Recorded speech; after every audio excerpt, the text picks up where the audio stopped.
Well, hello there.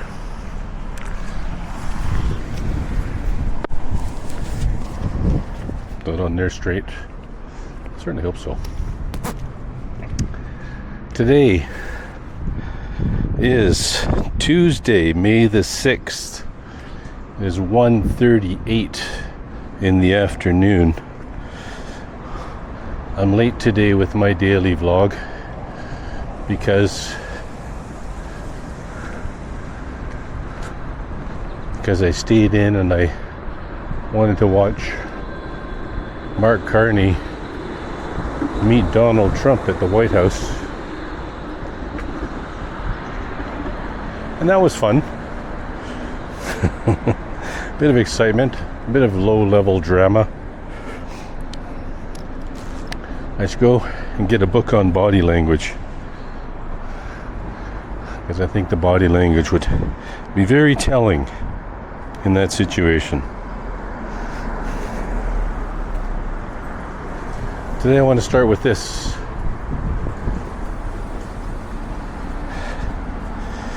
I blame the wagon.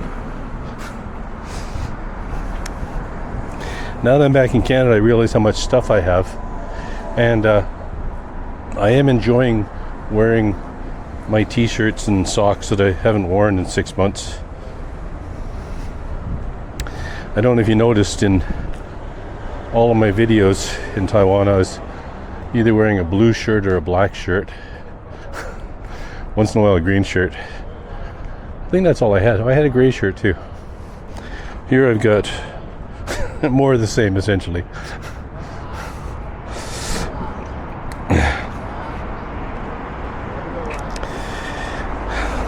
But packing for a trip really reveals what really matters to a person. And humans, we have too much stuff. Even guys on the street like that, he's got too much stuff. He's got a jacket, he's got a backpack.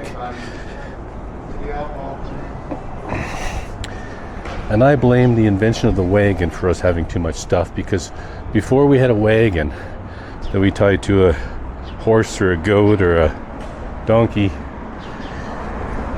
we were hunters and gatherers and even herders, and we'd wander around. And even as herders on the steppe, we'd wander around probably an area of about 200 square kilometers, probably less than that. And we'd have to carry all of our stuff with us. And then someone invented the wagon, and suddenly we could carry a lot more stuff. So it's really part of our DNA now. If it wasn't for the wagon, we'd probably be a lot better off.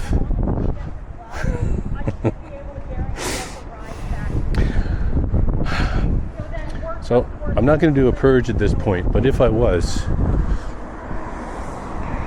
I always look at stuff and think, if I haven't used it in the last 2 years, I probably don't need it.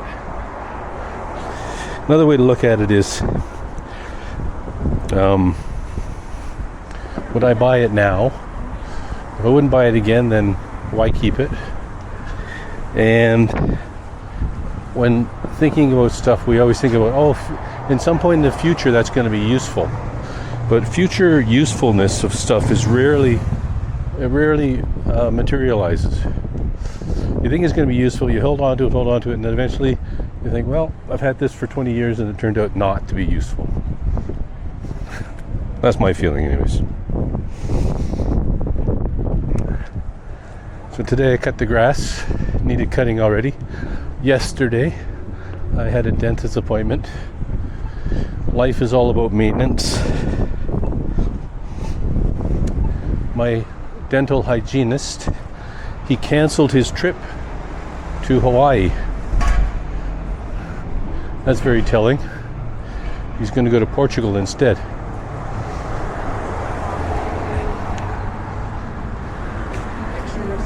And on the similar topic, while I was grocery shopping yesterday, I noticed that the origin of products, notably produce, the vegetables, they're all clearly marked. This one's from Mexico, this one's from USA, This one's from Canada. And so now that I'm back in Canada, and all the news I saw on TV while I was in Taiwan is in fact true. Canadian behavior has changed in light of what's going on in the USA.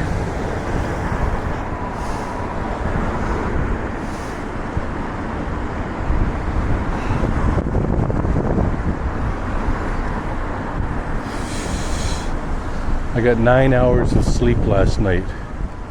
Solid.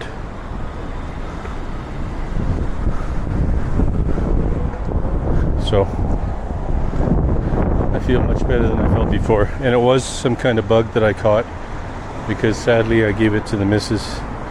And now my daughter, who also lives with us, has a sore throat. So I feel guilty of bringing this bug into our home.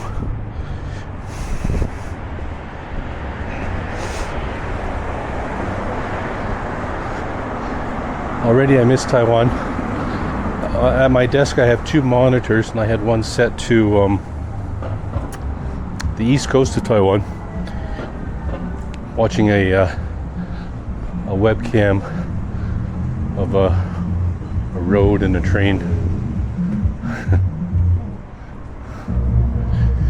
Miss Taiwan already. Next year when I'm in Taiwan, I'm definitely going to take a train trip around the island. I'm going to take my bicycle, and I'm going to spend a couple of days in places like Taitung, Hualien, Yilan. Maybe just an East Coast trip. The East Coast is what's really interesting to me. Maybe take a week and go up the East Coast. Maybe 10 days. I could do that.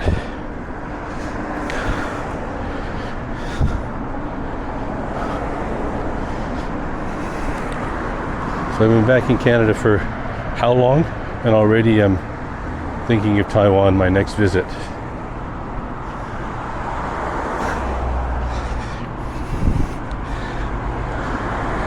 But it'll only take me a little while to find my pace here. It's a different pace. I've been really lazy. Probably because I've been a little under the weather.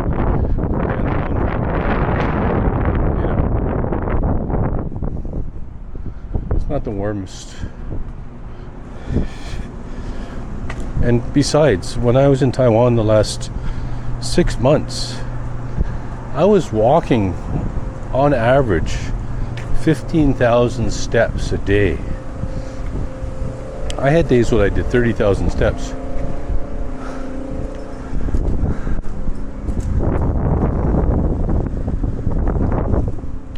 So I can afford to be lazy for a couple of months.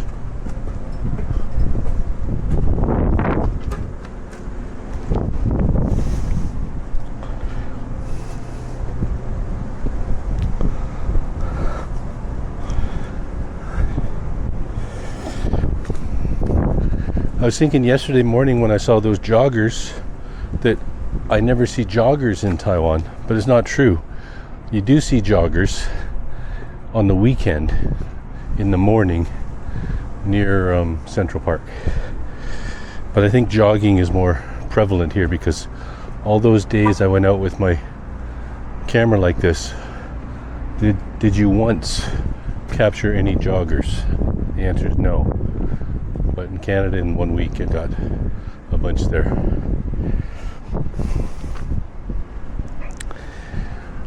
I mentioned that I wasn't happy with the Canadian telephone service providers. Very briefly, when I went to Taiwan, I took the chip out of my phone and I downgraded my service to the most basic. And when I came back, I upgraded back to 60 MB megabytes and whatever it was. But they make you wait until the beginning of the next billing cycle before they actually put it into effect, which means I have no internet on my phone, no data from my phone for 2 weeks. I'm not going to pay extra for that. Fuckers. So they make it as difficult as possible. Whereas in Taiwan, they make it as easy as possible. That's what I'm saying. Anyway, that's today's little chat. I've got a good thing going here. I've got a good streak going, and I want to keep it up. So thanks again for joining me. Oh, and special thanks for those who give me some YouTube channel suggestions. I really, really appreciate that. I got some good ones. All right, thanks for joining me. See you again tomorrow.